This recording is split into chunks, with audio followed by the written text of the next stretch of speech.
Brant Buchanan kicked off his expensive shoes, loosened his silk tie, and reclined on the plush leather back seat of his car. Outside, the Californian sun was heating up the boulevard, but the billionaire's car was as cool as an English spring morning. Brant's driver and confidant, Weaver, sat at the wheel.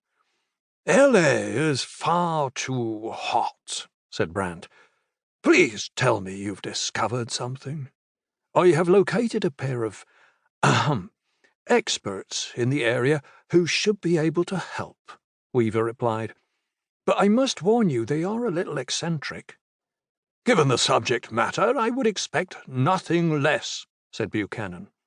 He pushed one of the many glowing buttons in the car door, and a panel opened. He reached in and pulled out a book. It was a red hardback, with a white zigzag across the cover. If there had ever been a dust jacket, it had long since been lost. There was no title or author's name on the cover, but on the first page were the words, "Dragon Law, a Scientific Study of Dragons by Ivor Clingerflim." "This is such a fascinating book, Weaver," said Buchanan. "For example, did you know that dragon mothers plant their eggs in the liquid fire of Earth's inner core, then wait on the banks for the young dragon to swim to the surface?" "No, sir, I didn't," replied Weaver, whose lack of enthusiasm for his boss's latest project hadn't stopped him carrying out his orders efficiently and unquestioningly. Indeed, it was he who had obtained this copy of the book. "Listen to this bit," said Buchanan. "The term Up-Era relates to a great Himalayan conference held 1,000 years ago, when those dragons in favor of destroying mankind rose into the air and became known as Up-Eras. Luckily for humans, the majority stayed on the ground, and so dragonkind went into hiding." "Fascinating, sir," said Weaver.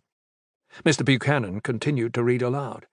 "In spite of this, many dragons believe that war between humans and dragons is inevitable, and that they will be led into battle by a dragon carrying the Turning Stone, a large spherical rock which is said to grant power over all dragonkind."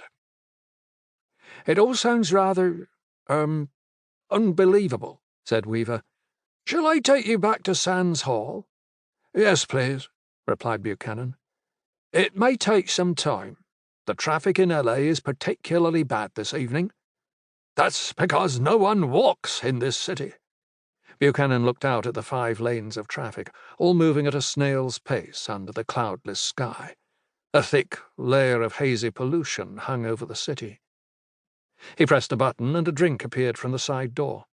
He pushed another, and a screen flickered to life showing grainy CCTV footage. Buchanan picked up the drink and sat back to watch.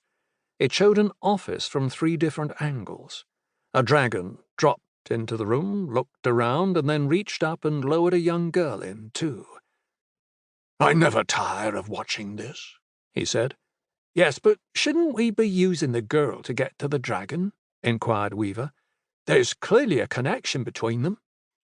"In business, I always find it best to arm myself with as much information as possible before making an acquisition," replied Buchanan. "But yes, perhaps it is time to make good use of young Holly Bigsby."